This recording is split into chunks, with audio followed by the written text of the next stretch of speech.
parmi les livres qu'elle a publiés, il y en a un qui s'appelle « Demain, il sera trop tard, mon fils ».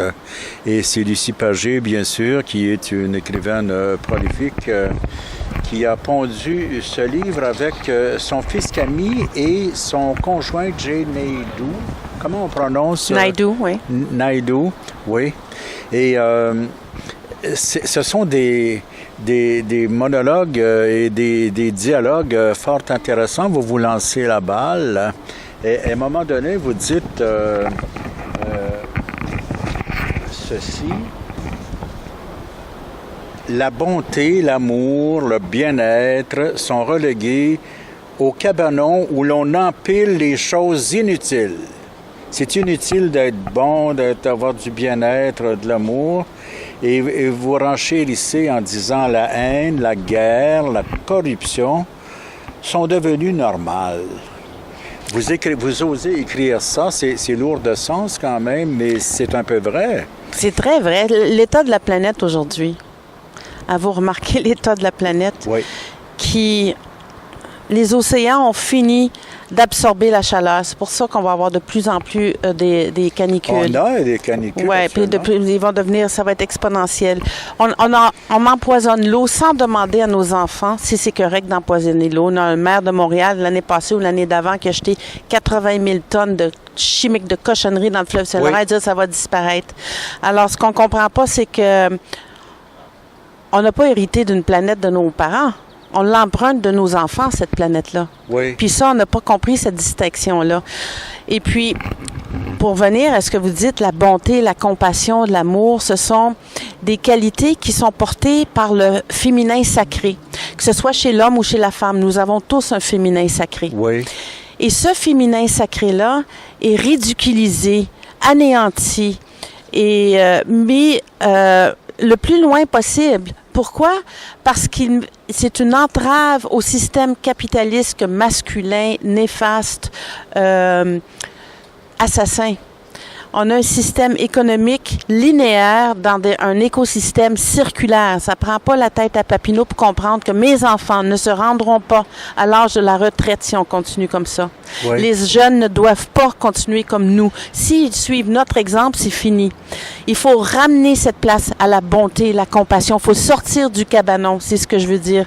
Et cette corruption-là, qui est une énergie extrêmement lourde. Tu sais, on a le yin et le yang. Le yang qui est l'énergie mâle, qui est nécessaire, mais là, c'est parce qu'on a oublié le yin. On a une planète yang où ce que la corruption, c'est normal, la violence, c'est normal, la guerre, c'est normal. Quand on a un problème, on sort les fusils. On arrête se tapocher. Je veux dire, on va lancer des bombes, puis après. Ben oui. Tu sais, c'est juste pour une industrie économique, le militaire. Donc, on est tellement rendu loin dans le dégât de cette planète-là. L'air, l'eau, il y a 7 millions de personnes qui meurent par année à cause de la pollution de l'air. On met de la cochonnerie, du poison dans notre nourriture au nom d'une économie quand c'est en train de nous tuer. On empoisonne nos sols quand on n'a pas de besoin, quand c'est prouvé que l'agriculture biologique est plus rentable et plus saine aussi. Donc, c'est tout à refaire. Et après, on est une femme qui essaie d'amener ces points-là. Et on se fait ridiculiser parce que l'amour, ça amènera nulle part. Ben oui. Moi, l'amour, c'est mièvre. Oui, c'est ça. J'ai beaucoup d'amis homosexuels. Ce qu'on dit de mes amis, c'est un faible. Pourquoi? Parce qu'il aime l'amour, parce qu'il a ce sacré féminin-là qu'il ose mettre de l'avant. Tous les hommes devraient mettre de l'avant leur sacré féminin. Et les femmes devraient arrêter d'être violées, assassinées, tuées, ridiculisées, cachées, battues. Parce qu'elles sont femmes. De là à aller cacher une femme derrière un voile pour la seule et unique raison qu'elle est femme. On est rendu là en 2018 puis on dit c'est respecter la culture. Non, c'est une violation des droits de la personne. Absolument. Ça n'a rien à voir avec la religion. Ça n'a rien à voir avec ça. Alors, on va arrêter de parler là parce que je peux continuer jusqu'à mardi prochain. Bon. Oui, j'imagine bien que vous êtes un Non, peu crinqué. Oui, mais c'est parce que tu regardes l'état de la planète, on laisse ça à nos enfants. Mais votre fils lui-même le dit dans ce livre, Camille dit, si on habite au Canada, on peut très bien passer à l'école, le cégep, l'université, le travail, à avoir une vie professionnelle bien remplie, prendre sa retraite, passer toute sa vie, être heureux en faisant fi de l'injustice. Et ça existe. On en voit des gens ici qui sont tout à fait indifférents à ce qui se passe. Complètement indifférents à ce qui se passe. Complètement indifférents à la pauvreté des autres, les changements climatiques. On sait que les plus grandes victimes, ce sont les gens qui vivent dans les pays africains et en Asie aussi. Puis on dit, regarde, puis eux autres, ils prennent même pas une demi-planète, l'équivalent d'une demi-planète par année, alors qu'au Canada, on prend l'équivalent de 4 planètes par année. Nous sommes coupables, les plus grands coupables des changements climatiques, surtout le Canada avec les sables bitumineux.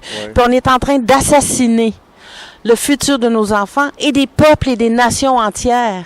Des peuples entiers. Des peuples entiers. Après ça, on montre du doigt, regardez, ils sont pas capables, quand c'est nous les responsables. Alors, on n'a pas compris ça. On n'a pas compris qu'on est tous connectés. On n'a pas compris qu'on est tous frères et sœurs sur la planète. Puis si on n'entraide pas un, on se tire dans le pied à nous. Vous êtes une famille très unie, j'imagine. Oui.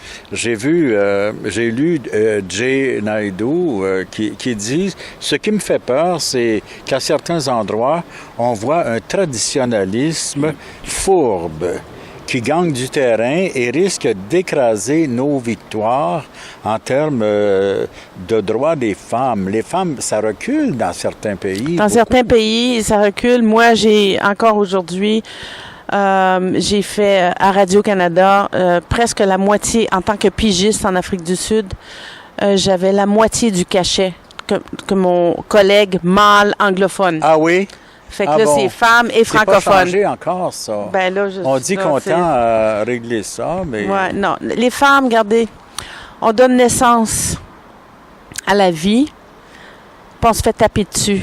On se fait oublier, on se fait encabaner, on se fait violer, on se fait ridiculiser. Moi, tu sais, une femme qui prend sa place, que dans des réunions, souvent, je vais être dans des endroits où il y a presque juste des hommes.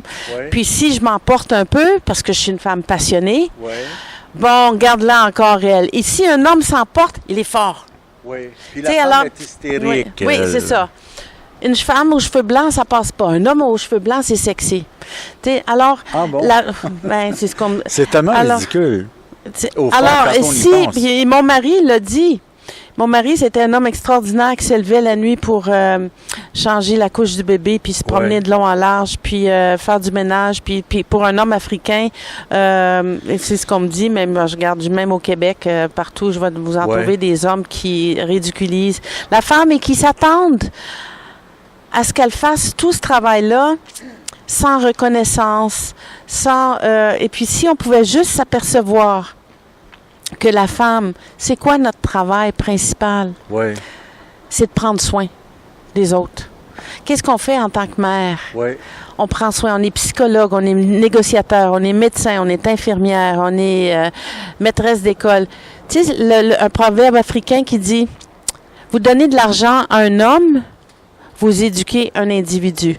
Vous donnez de l'argent à une femme, vous éduquez tout un peuple. Parce que en Afrique, là où je travaille, les hommes, quand ils ont leur paie, ils vont à boire.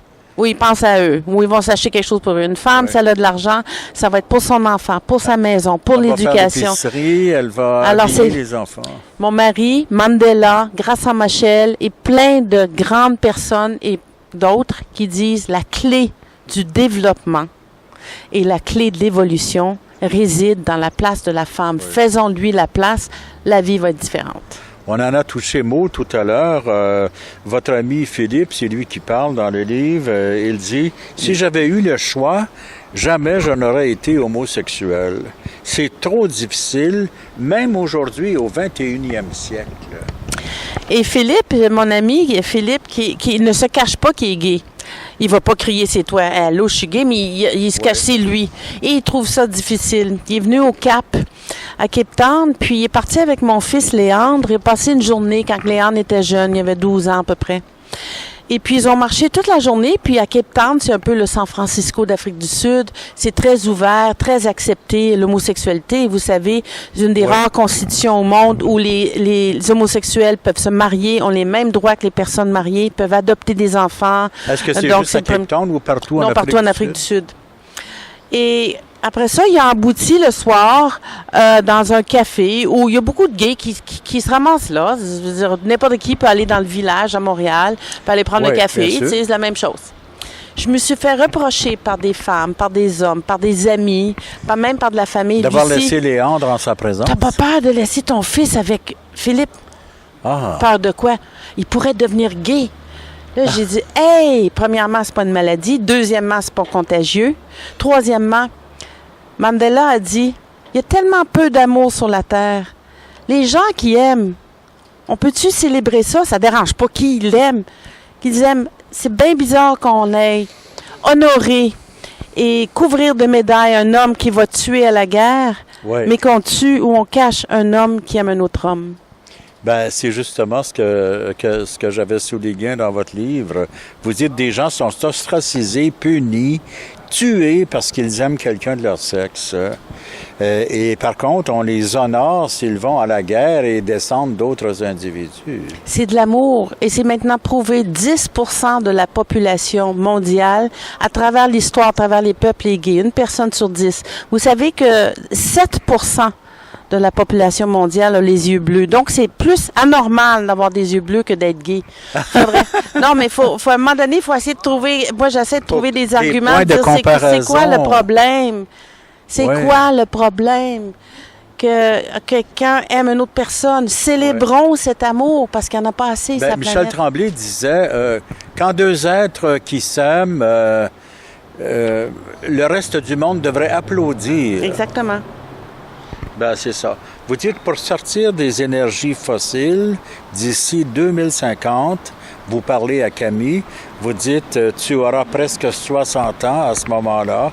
Il faut préparer la transition dès maintenant. Demain, il sera trop tard, mon fils. De là, le titre du livre. Et vous y croyez vraiment? C'est très urgent. C'est pas moi qui le dis. Ce sont les scientifiques. Et même certains scientifiques disent qu'il est trop tard. Moi, je refuse de croire ça. Moi, j'ai rencontré Jean Lemire il y a 10 ans. Vous connaissez Jean Lemire, Sedna 4. Et il parlait de scénarios catastrophiques. Et je suis allé le voir après la conférence et j'ai dit, c'est pour quand ça? Il m'a répondu, on est déjà dedans. On est déjà dedans. Et j'ai rencontré David Suzuki qui a dit c'est pas le bon titre pour mon livre. J'ai dit bon, pourquoi? Il dit c'est pas demain qu'il va être trop tard. Il dit c'est cet après-midi. Alors nous avons tout ce qui existe sur la planète. Toute la technologie est là pour pouvoir passer à l'énergie renouvelable demain matin. Toute la planète. On pourrait partout au monde. Moi, par exemple, ma maison en Afrique du Sud, elle est 100% solaire. J'ai 0 énergie fossile dedans. La voiture électrique existe depuis 1920. On l'a cachée. Pourquoi est-ce qu'on a... vivre les pétrolières, on a caché. C'est juste une question de volonté politique. C'est l'économie. On a des gouvernements qui sont mêlés avec le pétrole. C'est parce que les énergies fossiles appartiennent à quelqu'un. Les énergies renouvelables n'appartiennent à personne et donc n'a pas d'argent à faire.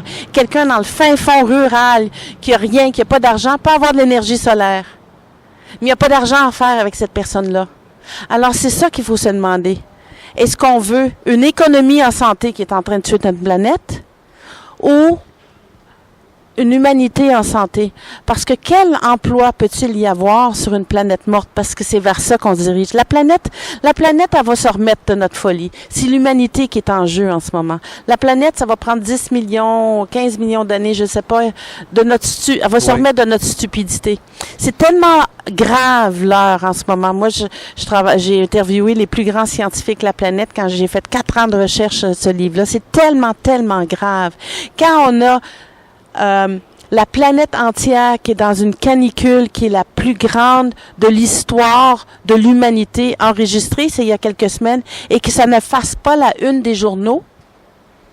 Alors, il y a une indifférence. Il y a une indifférence, il y a un je m'en foutiste, je sais pas, les médias sont aussi responsables parce que À tous les soirs, moi, aux nouvelles, je peux voir l'état de la bourse. Oui. Je peux voir l'état de l'économie. Je peux voir l'état du dollar. Est-ce que je peux voir l'état de l'eau, l'état de l'air Oui. et l'état du Les sol? icebergs qui Pourquoi, fondent. pourquoi est-ce qu'on ne montre pas? Pourquoi est-ce qu'on nous éduque pas? Pourquoi est-ce qu'on nous montre pas d'en face?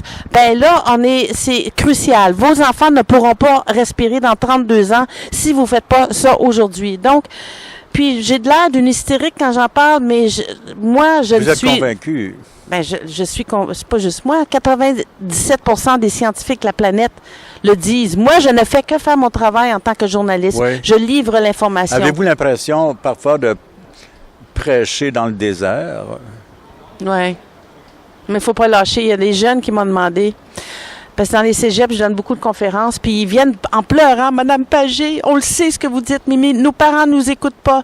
Nos professeurs nous écoutent pas. Vous nous écoutez. Et puis, êtes-vous optimiste? Après ça, je les regarde, j'ai dit, c'est mon devoir d'être optimiste. Notre génération a fait ça à votre planète. Puis après ça, on dit, on lave les mains, il n'y a plus rien à faire. On n'a pas le droit.